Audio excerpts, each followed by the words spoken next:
ikuti uji publik yang keempat. Dengan calon keempat, dengan Ibu Eli, nanti silakan untuk memaparkan.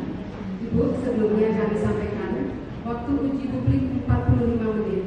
Itu nanti 10 menit pertama paparan materi. Berikut juga Angel kenapa sebagai balon DPP Jakarta. Dan nanti selanjutnya akan ada sesi tanya jawab dari 3 panelis.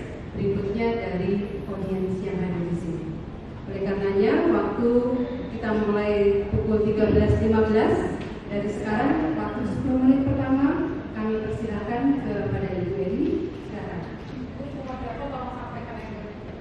Ya, untuk akhirnya bahwa Ibu tertarik menjadi balon DPP Jakarta dengan materi yang akan disampaikan. Saya revisi ya. Angle-nya adalah bagaimana kalau Anda menjadi ketua PKRI dan mohon dirujuk kepada PK.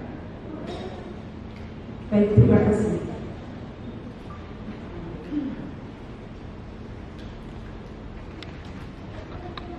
Alasan mengapa saya perkenalkan, nama saya Eli Kusumawati Handoko.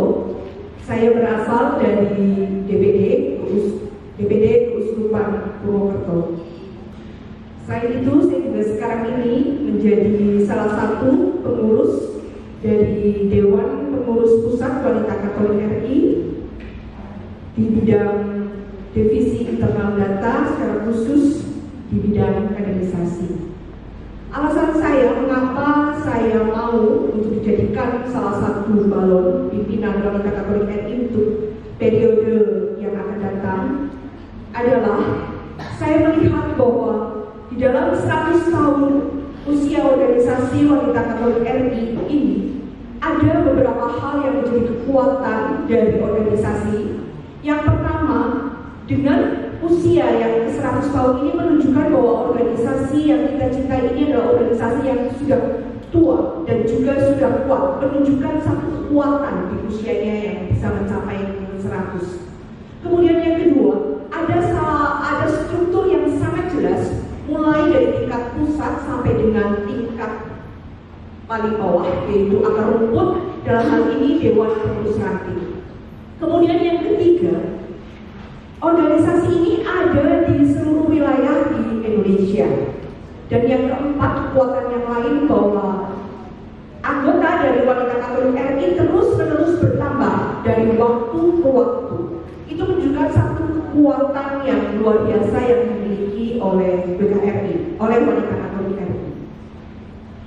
Dengan 4 kekuatan ini, saya terinspirasi bahwa seandainya saya menjadi pimpinan, saya akan membawa teman-teman dengan seluruh anggotanya yang sudah usia ke-100 tahun ini untuk melihat lebih dalam lagi kepada spirit atau motivasi pelayanan dari kita semua selama ini.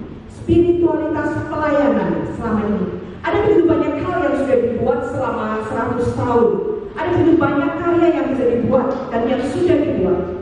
Namun kalau kita melihat dan menggali lebih dalam lagi, saya melihat selama ini bahwa spiritualitas atau spirit dasar untuk melayani itu perlu terus-menerus diteguhkan dan juga ditumbuh kembangkan. Setelah berjalannya waktu sekarang ini dengan begitu banyak karya-karya yang sudah dibuat, seringkali atau beberapa kali dalam struktur organisasi di tingkat manapun menjadi lupa bahwa kita adalah organisasi kemasyarakatan yang menambahkan ada embel-embelnya Katolik. Katolik yang berarti bahwa kita juga harus memiliki nilai-nilai seperti yang diajarkan Kristus kepada kita. Bagaimana Katolik itu seringkali sejenak kita kesampingkan, tapi kita lebih mementingkan bagaimana organisasi ini terus berada dan eksis hingga sampai dengan sekarang. Katolik, kita tentunya bisa tahu bagaimana ajaran Yesus bagi kita semua. Dengan kasih, apakah kita juga selama ini sudah melaksanakan atau menjalankan itu semua sungguh dengan spirit kasih, seperti kasih Kristus yang menyatakan kepada kita? Atau kita sebenarnya hanya ingin dilihat saja, ini loh wanita Katolik RI dengan segudang begitu karyanya, kita ingin dilihat sebagai apa? Apakah sebagai organisasi wanita yang memang mewakili gereja Katolik yang sepenuhnya dan sesungguhnya? Apa sebenarnya menjadi satu kepuasan dari kita sendiri yang ada di dalamnya? Maka saya ingin mengajak teman-teman di seluruh Indonesia, Anda semua yang menjadi anggota-anggota wanita Katolik RI untuk menjadi agen-agen perubahan. Kita akan terus berkarya dan akan terus berkarya dengan bertambahnya usia organisasi kita. Tapi kita juga jangan lupa bahwa kita juga perlu melihat dan menggali lebih dalam lagi bagaimana melalui kita menjadi agen-agen perubahan bisa selalu menunjukkan atau membawa kasih, persaudaraan. Bagaimana spiritualitas asah, asuh itu bisa dihidupi secara penuh dan total oleh anggota. Mulai kita awali dari keluarga kita masing-masing, kemudian di dalam kita berorganisasi, dan juga di dalam kita bermasyarakat. Itu yang ingin saya nyatakan. Dan bagaimana kita menjadi agen perubahan, kita sebagai seorang wanita yang berkata-kata sebanyak 15.000 kata sehari. Mungkin hal-hal yang sangat sederhana dan tidak spektakuler yang bisa kita buat. Tapi dengan terus-menerus kita mengingatkan, dengan terus-menerus kita kemudian menyampaikan kepada banyak orang, kepada anggota, kepada masyarakat, kepada keluarga kita, sehingga pada akhirnya kita akan bisa mewujudkan atau menuju cita-cita yang kita harapkan bersama-sama. Sehingga pada akhirnya nanti semua dari kita dengan kapasitas dan juga kemampuan kita masing-masing yang kita miliki dengan segala talenta dan juga kelebihan, kita akan mampu dan bisa menjadi agen-agen perubahan.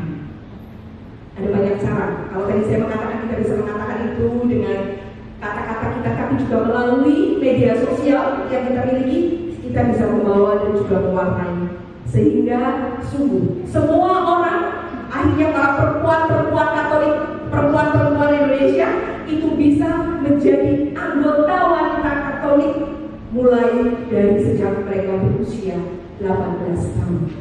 Mereka begitu terpikat karena melihat organisasi wanita Katolik RI yang menjadi sangat luar biasa, karena di situ sungguh bisa diwujudkan. Ada pelayanan, ada karya, bisa memberikan sesuatu bagi gereja, bagi negara, bagi masyarakat, tapi juga ada sesuatu yang bisa diharapkan, yaitu ada kasih, ada sukacita, dan juga ada kedamaian. Terima kasih. Saya membaca beberapa kali, saya menemukan yang Anda berikan kepada Angkotja adalah detail tentang potensi organisasi, ya. Ada potensi kekuatan, kemudian ada signifikansi organisasi, kemudian juga ada pengembangan organisasi, okay. Dan kemudian Anda mengundang tadi ya semua orang menjadi agen perubahan.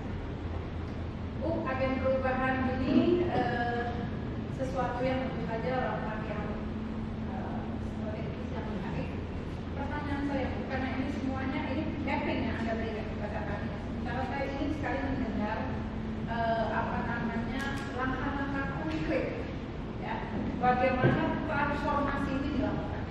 Ini saya dapat bertanya tentang potensi, saya dapat bagaimana signifikansi, saya dapat, tapi yang saya tidak dapat adalah bagaimana si salah satu calon pemimpin nasional organisasi raksasa ini akan memberikan langkah-langkah yang bukan hanya faktual tapi strategis, karena ini besar ya, memerlukan strategis untuk melakukan suatu kata yang sangat penting yang kita muliakan. Ini adalah transformasi yang signifikan untuk menjawab kebutuhan organisasi, gereja dan bangsa.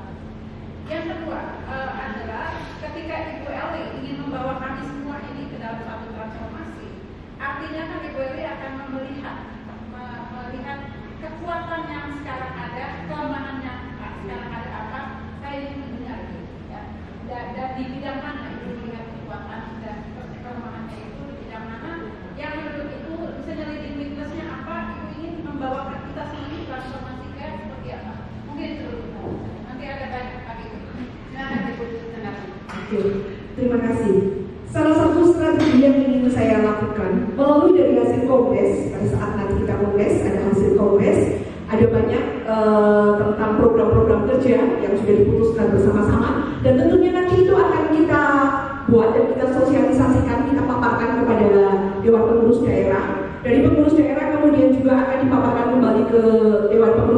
dan akhirnya kepada ranting.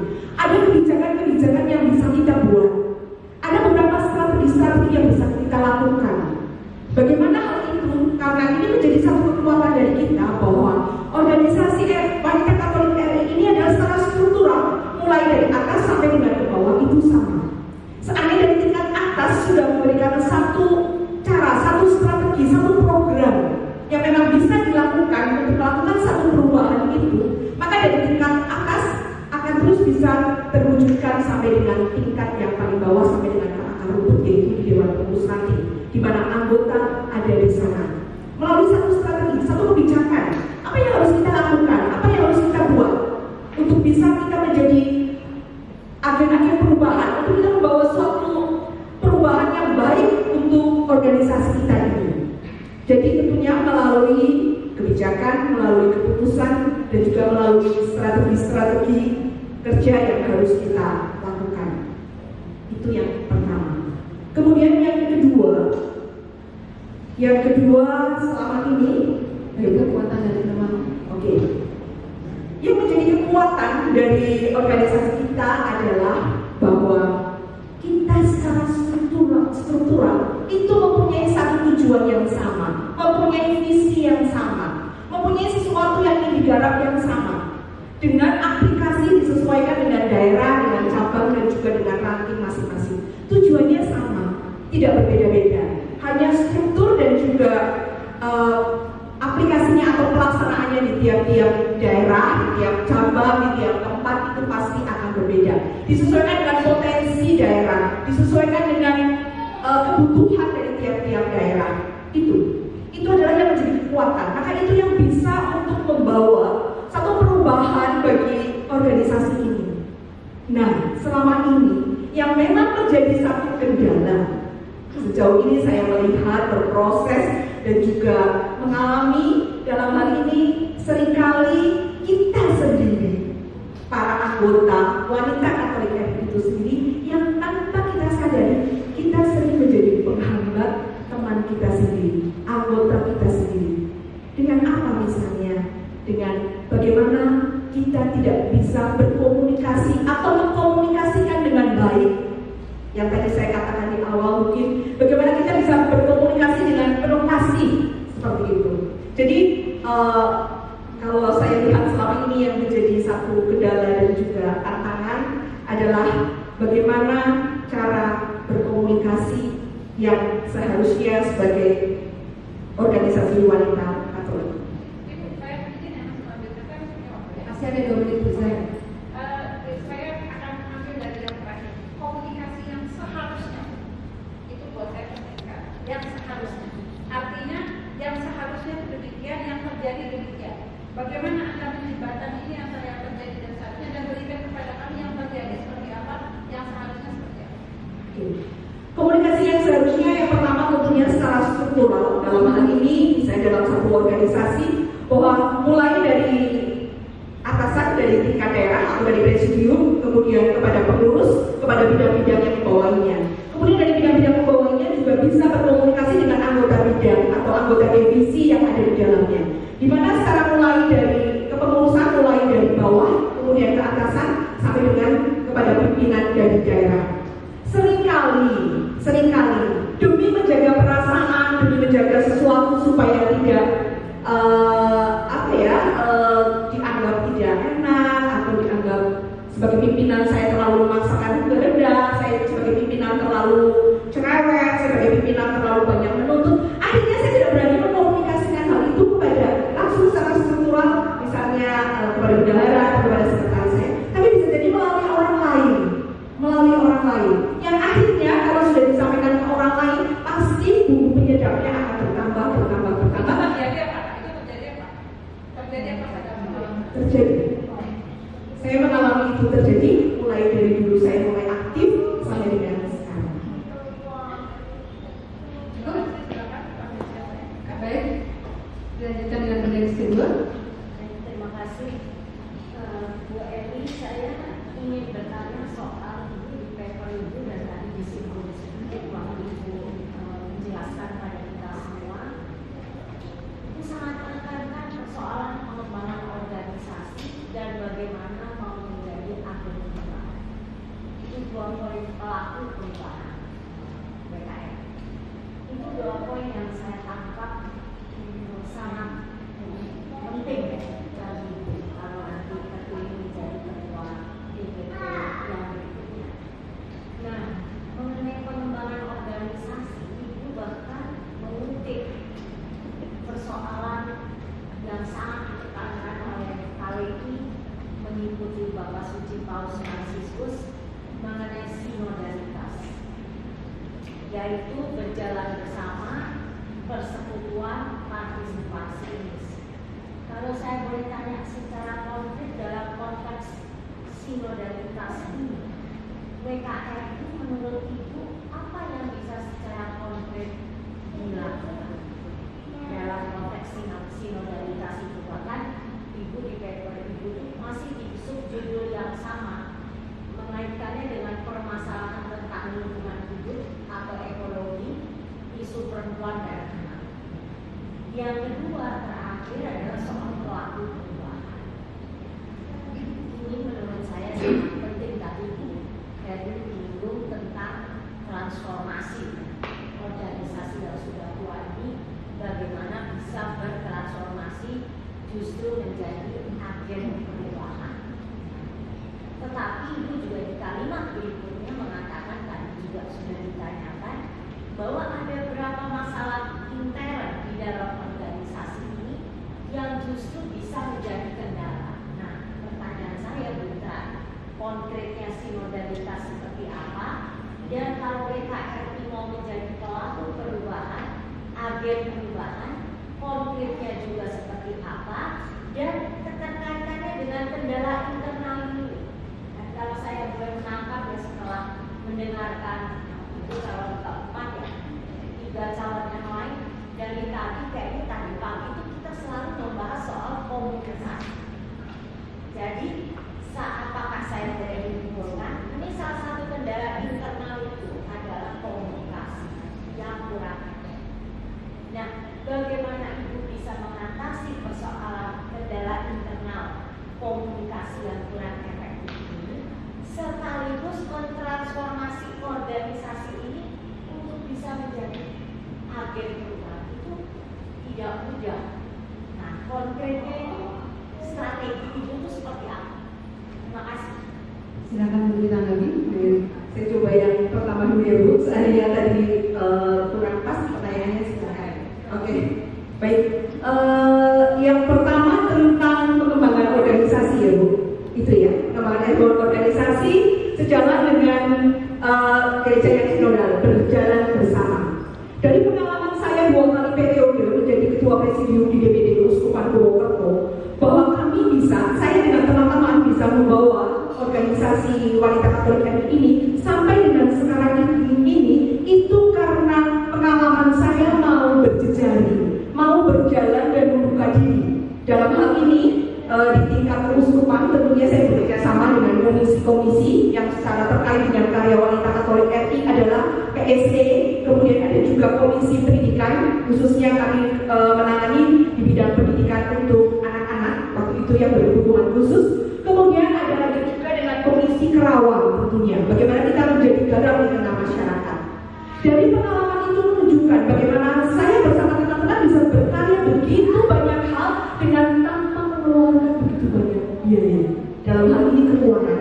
Seringkali teman-teman di daerah yang saya tahu di daerah maupun di tingkat cabang atau di tingkat ranting terkendala karena mereka itu terbatas, dananya tidak ada uang yang bisa untuk melakukan satu karya. Misalnya untuk bekerja sama dengan PSE memperingati Hari Pangan Dunia, di mana itu selalu begitu banyak unsur-unsur wanita yang terkait di dalamnya, perempuan di dalamnya kita sebagai ibu. Tapi seringkali hal itu tidak bisa terwujud dan tidak bisa terlaksana. Karena apa? Karena mereka atau teman-teman seringkali itu mau menjalankan sendiri, tidak mau membuka diri, tidak mau berjejaring.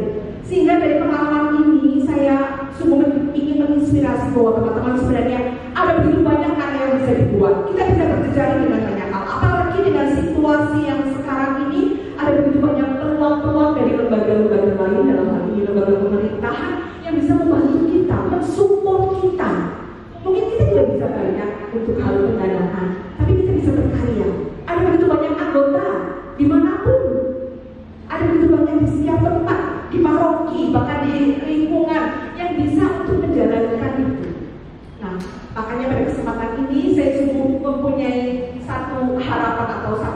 keinginan ini mengajak bahwa mari kita berkarya dengan bersejarah, membuka diri, berjalan bersama, di mana tiap-tiap uskup patungnya berbeda. Kalau mungkin secara nasional kita diajak untuk secara sinodal berjalan bersama. Tapi ada beberapa hal uskup-uskup lain yang mungkin mempunyai satu titik arahan yang berbeda secara khusus. Nah, dalam hal ini kita bisa mengikuti, kita coba ikuti dan kita bergerak bersama.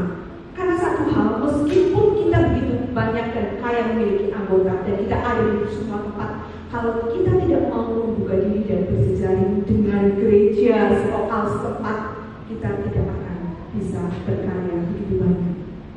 Akhirnya ada banyak kendala.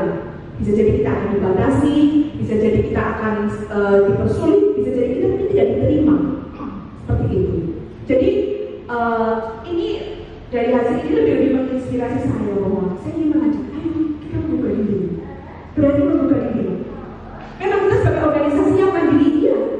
Tapi bukan berarti kita tidak mau atau tidak bisa membuka diri untuk satu kelompok atau lembaga lain, atau komisi yang lain. Itu dari pengalaman yang sudah saya lakukan. Dan kalau sampai sekarang ini ada beberapa hal yang sudah dilakukan oleh DPD Uskupan Purwokerto yang menginspirasi teman-teman, mulai dari hal pendanaan, mulai dari hal bagaimana kami berusaha mengangkat pangan lokal, mulai dari pengolahan tepung pisang sehingga bisa diterima dan mempunyai nilai jual untuk nilai pisang itu sendiri. Di situ saya memilih hal, ternyata ada beberapa hal yang sebenarnya bisa saya lakukan, meskipun tidak semuanya harus pisang. Mungkin di sini ada banyak hal lain tergantung potensi dari daerah itu. Kemudian yang kedua, masalah kendala komunikasi yang kurang efektif. Kendala komunikasi yang kurang efektif yang seperti tadi saya. Jadi maksudnya ini ada kendala komunikasi internal di organisasi, ya. Tapi ibu ingin membawa organisasi ini menjadi agen perubahan. Itu kaitannya jadi. Bagaimana ibu secara konkret melihat strateginya itu bagaimana? Di satu sisi ini organisasi potensinya besar, bisa jadi agen perubahan, tapi secara internal ada kendala komunikasi. Ini kan ada kaitannya nih. Hanya organisasi yang punya komunikasi internal yang baik dan efektif yang bisa menjadi agen perubahan keluar secara baik juga. Itu loh, itu yang saya tanyakan. Makasih. Baik, saya coba dulu. Saya ingat pada waktu dulu saya pertama kali ingin masuk ke wanita Katolik. Saya itu terinspirasi, ada seorang ibu, selain saya mama saya juga aktif di sana. Wah, ternyata menjadi anggota wanita Katolik itu kita menjadi perempuan yang lebih hebat, menjadi perempuan yang pintar, menjadi perempuan yang ternyata bisa melakukan banyak hal dan lain sebagainya. Itu udah waktu saya masih muda saat itu. Bagaimana kita bisa melakukan sebuah karya bagi orang lain. Hal-hal seperti itu untuk perempuan menjadi hebat, menjadi pintar dengan segala macam komunikasi, informasi apapun, juga tentang isu-isu tentang perempuan maupun tentang kendala itu semuanya bisa diakses melalui internet begitu mudah sekarang. Tapi satu hal, karena hal ini seringkali menjadikan kita lupa. Di dalam refleksi saya tidak bisa mengatakan, tapi saya merefleksikannya seperti ini. Saya sungguh-sungguh menginginkan bahwa kita sebagai anggota wanita Katolik RI, mari kita menjadi agen perubahan. Yang tadi saya balik lagi, bagaimana kita ingat tentang Katolik, tentang kasih. Bagaimana kita menjadi 100% yang Katolik dan juga 100% Indonesia. Bagaimana itu harus diubah dulu, mulai dari kita, mulai dari diri kita sendiri, mulai dari keluarga kita, kemudian juga kita bisa mulai dari bagaimana kita bisa menyampaikan itu kepada teman-teman. Jadi saya ingin mengajak mereka kembali lagi juga untuk melihat itu bagaimana spiritnya dari dalamnya itu, Bu, dari dalamnya. Saya ingin mengingatkan itu lagi bahwa kita ini Katolik loh, organisasi kemasyarakatan yang Katolik. Saya dalam refleksi saya juga di dalam PPKO yang saya usulkan, saya sungguh melihat mungkin dengan kita bisa menginspirasi benar-benar menghidupi tentang spirit pelayanan kita kepada Kristus. Mungkin hal-hal selama ini yang menjadi kesulitan komunikasi atau selama ini yang bisa menjadikan kita kesulitan berkembang, menjadikan kita mendapatkan hambatan-hambatan di dalam pengembangan diri kita sebagai kader-kader organisasi, itu bisa terselesai di tempat-tempat atau di jejaring organisasi wanita yang lain. Itu menurut saya. Kemudian tentang nilai jual yang bisa dijual, kekasan wanita Katolik RI ya, itu ya. Menurut pandangan saya itu adalah bagaimana landasan asih, asah, asuh ini yang menjadi inspirasi, tidak jauh-jauh, tidak hanya menjadi slogan saja. Kita menjadi wanita Katolik RI harus memberikan asih, asah dan asuh, bukan hanya menjadi slogan yang terus-menerus didengungkan, tapi bagaimana itu benar-benar bisa dilaksanakan. Ya memang perubahan ini harus terus-menerus berkali-kali ditanyakan dan juga mungkin harus diingatkan lagi, seperti yang tadi bahwa kita organisasi wanita yang Katolik itu seperti itu. Kemudian juga subsidiaritas, solidaritas dan juga subsidiaritas itu tidak menjadi hal-hal yang ingat ya 3A dan 2S, tidak hanya itu. Tapi bagaimana aplikasi ini sungguh diberikan atau dibuat oleh para pimpinan-pimpinan. Mereka terlebih dahulu yang menjadi pelaku-pelaku dan menjadi teladan. Itu loh. Semoga sudah menjawab semua. Masih ada waktu Romo, kalau masih ada pertanyaan sedikit, silakan Romo. Baik, kalau ini yang ketiga. Silakan Romo, masih ada waktu Romo. Organisasi, ya. Tentu dari sisi kan Bu Eri sudah lama di DPD dan DPP gitu kan. Nah, kira-kira hal krusial apa yang selama ini dilupakan untuk dikembangkan?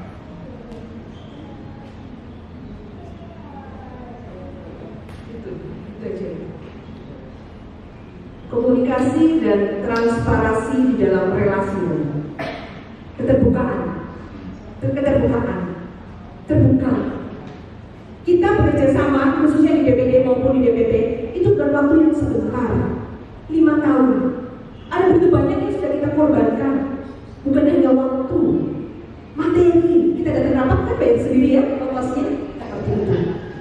Tapi juga waktu yang sudah kita korbankan, kita meninggalkan pekerjaan kita mungkin, meninggalkan keluarga kita, meninggalkan suami kita. Tapi pengorbanan yang sudah kita buat, meskipun pengorbanan dalam tanda petik ya tidak terlalu berlebihan, tapi sebenarnya apa yang sudah didapat kalau ternyata pada akhirnya kita tidak sungguh-sungguh menjadi satu, kita memiliki satu gerak langkah yang sama. 5 tahun bukan waktu yang sebentar, bukan waktu yang cuma begitu saja. Tapi sudah selama 5 tahun ini, apa yang sudah kita bisa dapatkan? Mari kita saling terbuka, membuka hati kita, diri kita, dan juga mari kita berkomunikasi dengan lebih baik. Saya kira itu. Cukup ya Romo, waktunya selesai Romo. Pas tepat sekali, baik. Kita tepuk tangan dulu dong sebentar. DKI tentunya jelas ya, dari pusat DPD cabang Kaltim. Tetapi kenyataan di lapangan banyak pastor paroki itu yang tidak tahu persis. Jadi kadang di paroki itu BKRI dimasukkan di bawah DPD. Bagaimana menurut BKRI untuk akhirnya menjadi konflik untuk mengatasi ini. Terus bagaimana juga apabila yang di paroki dengan cabang paroki tidak dijukung oleh pastor paroki saja. Jadi pertama yang kedua, Bu Edi ada di kaderisasi. Kita tahu bahwa anggota mulai dari 18 ya. Tapi kenyataan di lapangan sungguh sangat susah untuk mencari anggota dengan usia yang 18. Mungkin yang masuk mungkin rata-rata di atas 40 ya. Strateginya apa? Tolong dibagi kepada kami untuk mendapatkan anggota yang muda-muda. Itu saja. Langsung ditanggapi Bu, silakan. Oke, langsung. Saya coba sharing. Saya mau sharing cerita. Pada waktu saya menjadi ketua DPD, ada salah satu cabang yang ditutup oleh pastor parokinya. Nelangsa ya Bu, nelangsa sekali itu. Tapi bagaimana pada akhirnya selalu melalui satu proses pendekatan. Kembali yang saya tadi katakan di paper saya juga saya katakan bagaimana kita mau berjalan bersama, kita berjejaring, kita membuka diri. Akhirnya dengan pendekatan, dengan penjelasan yang lebih bersaudara secara aktual akan peranan wanita Katolik RI bagi gereja dan bagaimana peranan wanita Katolik itu di mana? Bahwa kita adalah ada di luar gereja. Tapi harus ingat bahwa kita sebagai orang Katolik, wanita perempuan Katolik, kita adalah bagian dari gereja. Bukannya saya sendiri, ini loh saya sendiri, saya bukan menjadi bagian paroki. Itu yang mungkin seringkali tanpa kita sadari anggota menganggap seperti itu atau bersikap seperti itu. Sehingga pada akhirnya menjadikan satu kesulitan komunikasi, kesulitan berjejaring, bekerja sama. Pengalaman saya pada waktu itu benar dan ditutup setelah melalui pendekatan dan menjelaskan kami, ya balik lagi hanya dengan pendekatan, dengan komunikasi yang baik, dengan kasih, itu balik-baliknya memang menjadi itu yang memangnya harus kita lakukan. Dan juga yang pasti adalah kerendahan hati. Bagaimanapun juga di paroki, di mana ada dewan pengurus cabang, yang berwenang adalah pastor parokinya. Jadi selama beliau ada di situ, marilah kita menghadiri dan bekerja sama. Kalau perlu ya kita tunggu saja pastor parokinya mendapatkan SK baru. Nah, itu bisa juga. Ya sabar-sabar dulu, kita berkarya terlebih dahulu. Itu salah satu strategi. Tapi bahwa karya itu tetap ada. Mungkin tidak dianggap secara struktural oleh paroki, it's no problem. Yang penting bahwa karya ini ada. Masyarakat bisa melihat ini loh, wajah gereja di tengah masyarakat itu bisa dibuat oleh wanita Katolik RI. Romo Kokok kali ya.